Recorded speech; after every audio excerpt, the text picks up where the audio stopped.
1939 से 1945 के बीच में द्वितीय विश्व युद्ध देखने को मिला और इस द्वितीय विश्व युद्ध में मुख्य रूप से दो पावर्स लड़ रही थी। एक पावर को नाम दिया गया था अलायंड पावर और दूसरी पावर का नाम था एक्सेस पावर। अगर मैं बात करूं तो मित्र राष्ट्र और धुरी राष्ट्र। 1945 में जापान के ऊपर अमेरिका के द्वारा हिरोशिमा और नागासाकी के ऊपर लिटिल बॉय और फैटमैन नाम के परमाणु बम गिराए गए और इन परमाणु बमों के गिराने के साथ ही द्वितीय विश्व युद्ध की समाप्ति हो गई।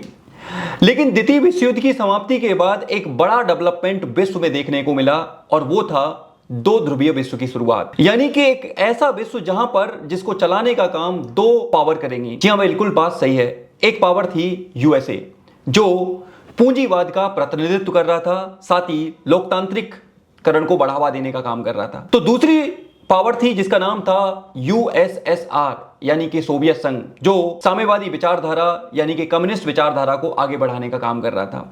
तो हुआ क्या, द्वितीय विश्व युद्ध के बाद से ही इन दोनों शक्तियों के बीच में एक संघर्ष, एक तनाव जैसी सिचुएशन बनने लगी और कई स्थानों पर ये प्रॉक्सी की सिचुएशन में अभी आ गए जहां पर इनके बीच में सीधा सीधा टकराव देखने को मिला। इन दोनों ही सुपर पावर्स ने पूरे विश्व को दो भाग में डिवाइड कर लिया। जो देश अमेरिका के साथ थे उन्हें पहली दुनिया कहा गया, जो देश सोवियत संघ के साथ थे उनको दूसरी दुनिया कहा गया।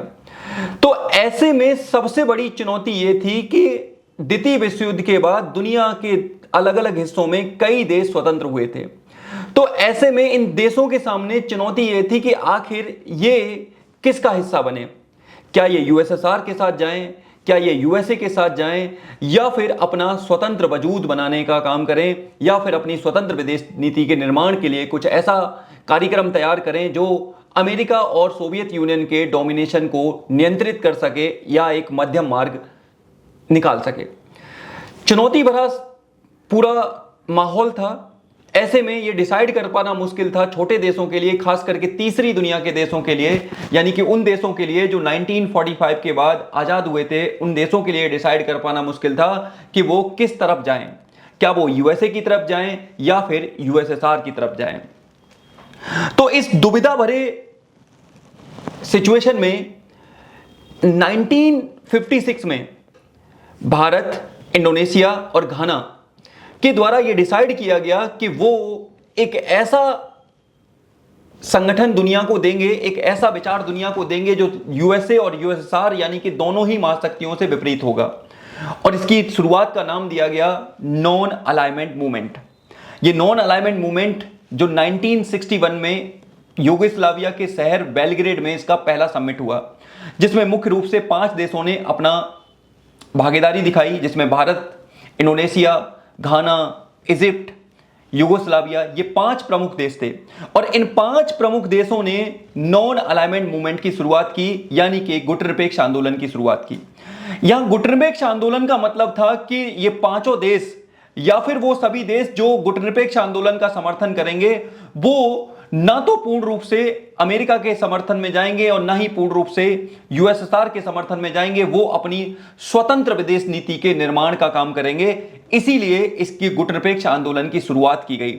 और इस गुटनिरपेक्ष आंदोलन की सहायता से शीत युद्ध के कठोर दौर में जहां दो ध्रुवीयता का दौर चल रहा था, ऐसे में गुटनिरपेक्ष देशों ने इन दोनों देशों के साथ, इन दोनों महाशक्तियों के साथ व्यवस्थित रूप से संतुलन साधा। तो ये वो समय था जब भारत ने अपने हितों को ध्यान में रखकर संतुलन साधने का काम किया, जिसमें प्राइम मिनिस्टर नेहरू की बहुत महत्वपूर्ण भूमिका थी कि उन्होंने ना तो यूएसआर पर निर्भरता दिखाई और ना ही प्रॉपर अमेरिका पर निर्भरता दिखाई, अपने देश को एक स्वतंत्र आकार देने का काम किया। कुछ सिचुएशन वैसी ही आज के समय देखने को मिल रही हैं।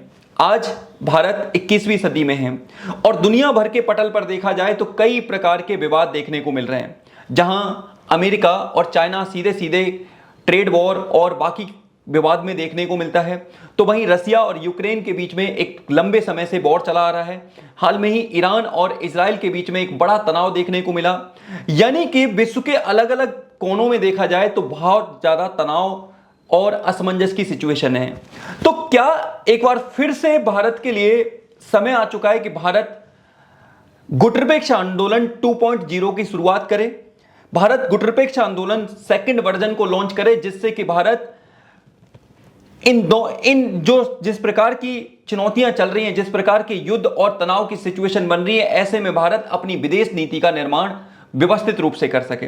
देखिए यहां पर एक बात समझने की कोशिश करिएगा, चाइना और अमेरिका दोनों ही भारत के लिए इंपॉर्टेंट हैं, लेकिन अगर ऐसे में भारत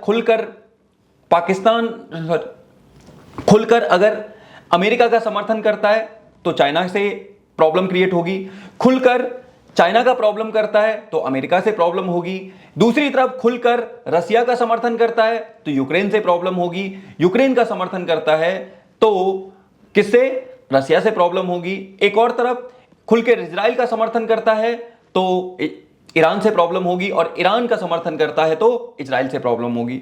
यानी कि भारत के सामने जो सबसे बड़ी चुनौती आजकल है वो है स्वतंत्र रूप से निर्णय लेने की, क्योंकि इस असमंजस भरे दौर में स्वतंत्र निर्णय ले पाना एक बड़ी समस्या है, एक बड़ी चुनौती है, जिसको ध्यान में रखकर भारत को एक बार फिर से ऐसा मालूम पड़ता है कि हमें गुटनिरपेक्ष आंदोलन 2.0 शुरू करना होगा, जिसमें हम महाशक्तियों के साथ और जो विश्व की वर्तमान में ताकतें हैं उनके साथ संतुलन साधकर व्यवस्थित रूप से अपने हितों को आगे बढ़ा सकें और अपने हितों को आगे रख सकें। क्योंकि ये जो समय है, जो वर्तमान का समय है, ये युद्ध का समय नहीं है, ये तनाव का समय नहीं है, ये भारत जैसे तीसरी दुनिया के देश यानी कि डेवलपिंग देश को अपनी अर्थव्यवस्था को आगे बढ़ाने, अपने नागरिकों के जीवन स्तर को सुधारने, अपने देश के इंफ्रास्ट्रक्चर को बिल्ड करने का समय है। ऐसे में किसी एक पक्ष को ध्यान में रखकर भारत अगर निर्णय लेता है तो भारत के लिए चुनौतियां हो सकती हैं। इसीलिए मुझे ऐसा प्रतीत होता है कि एक बार फिर से समय आ चुका है कि भारत विश्व की सारी चुनौतियों को देखते हुए, विश्व की सारी समस्याओं को देखते हुए, अपने हितों को ध्यान में रखते हुए, अपने नागरिकों को ध्यान में रखते हुए, अपने देश के विकास, इंफ्रास्ट्रक्चर, संस्कृति, इसके अलावा सैन्य क्षमता को देखते हुए एक गुटनिरपेक्ष आंदोलन 2.0 की शुरुआत करे, जिससे कि व्यवस्थित रूप से वो निर्णय ले सके और वो व्यवस्थित रूप से एक विश्व नेता के रूप में निर्णय ले सके। इसलिए यह समय आ चुका है कि भारत को एक बार फिर से गुटनिरपेक्ष आंदोलन 2.0 शुरू करना चाहिए। आपसे मैं पूछना चाहता हूं कि आपकी इस पर राय क्या है? क्या जिस तरह से भारत ने शीत युद्ध के दौर में दोनों महाशक्तियों से संतुलन साधा था, क्या इसी तरह से वर्तमान समय में भी भारत को ऐसी नीतियों या गुटनिरपेक्ष आंदोलन 2.0 लाने की जरूरत है, जिससे कि विश्व भर में चल रही समस्याओं के प्रति भारत संतुलन साध सके? जैसा भी आप सोचते हैं इसके बारे में कमेंट जरूर करिएगा।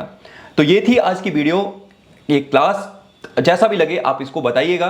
तो मैं मिलूंगा आपके साथ ऐसी ही नई क्लास में, तब तक आप अपना ख्याल रखिए, ध्यान रखिए और नए टॉपिक्स एक्सप्लोर करते रहिए। तो मिलेंगे अगली क्लास में, तब तक के लिए आप सभी का धन्यवाद। जय हिंद, जय भारत।